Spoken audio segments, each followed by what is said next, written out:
following clip contains spoilers. You've been warned. So Harold strikes first. So Dickie retaliates by killing Harold's cousin or something like that. So then Harold strikes back, which is what happens in these mob movies. You always have somebody who starts it, and then it's just back and forth, and it elevates. And so it's Dickie, Tony's dad. I think Sal or Paulie is there. Yeah. And then Joey Diaz's character is there. I don't even know that we ever got his name, really. And they're all talking and bullshitting and shit coming out of a bar or something like that. And a car's rolling. Buddha. Yeah. Joey Coco. Buddha. So Joey Diaz's last line in the movie, because he has to get his head blown off, they're talking about Dickie's wife and how hot she is. And he says, "I would eat her shit." And Dickie turns around and he's like, What did you say? And they start getting into a little scuffle. Yeah. And don't notice the car creeping up on them. And they just start shooting from the car, right? It's like kind of like a drive-by. And as Dickie's holding Buddha. Yeah, he's shaking him. Yeah, shaking him, and he gets his head fucking blown off. Like just dead, splattered. Yeah. And there's a big shootout that happens there. Harold's character, Leslie Odom, is walking down the street like fucking Terminator. Yeah, so with a shotgun. So it starts in a van, and I really liked this shot. So they start the shooting from the van, and all of Dickie and his guys take cover after they're getting shot and start shooting at the car these guys are in. Blind firing over the car with a revolver. So you've got 5 or 6 shots maybe. And one of them happens to bling the driver of the van in the fucking head.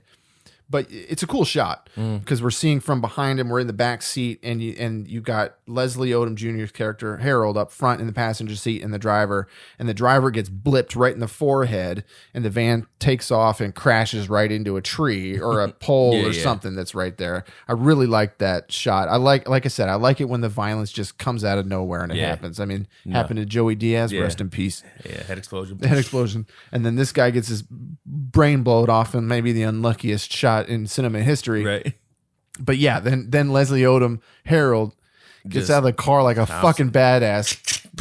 And he's just walking down the street getting shot at. They're still shooting at him, and he's just like unload not the shotgun. Happening. Yeah. They're returning fire, and this van drives right in front. So just PSA to all our listeners out there.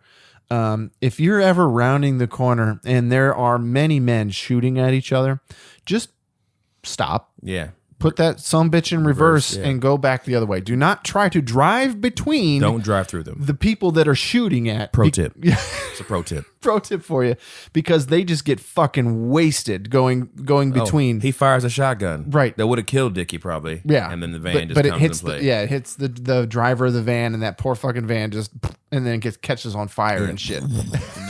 That was fucking crazy. Funny. It was great. Yeah. Very comical fire. Just hit flames. Yeah. One issue with, I loved all of the angles and the whole setup of the shootout, but Harold shoots that shotgun I don't know how many fucking times. Too many for having. And we don't ever see him reload. I thought I saw him loaded one time. He gets behind a car. Right. Yeah. I thought he loaded back. But when he's Terminator Man and he's just shooting, that drives me crazy. In action movies, where you'll have a guy shoot way too many times. The reloading is a really essential part of a shootout. It allows you to have a pace of a lot of action and then some tension, because you got to reload, and then maybe the bad guys get reposition on you, or whatever. It gives the shootouts levels, and a lot of times I feel like those scenes get shot where they're reloading, but they don't make it in the movie. Cut it out. They right? cut it out because it's done an hour and a half. Yeah, right. Which is a shame, because I like seeing the reloads. It adds a realness to it, and there were no reloading in this scene. For full episodes, find us on your favorite podcast provider. Check us out on flicksworthwatching.com.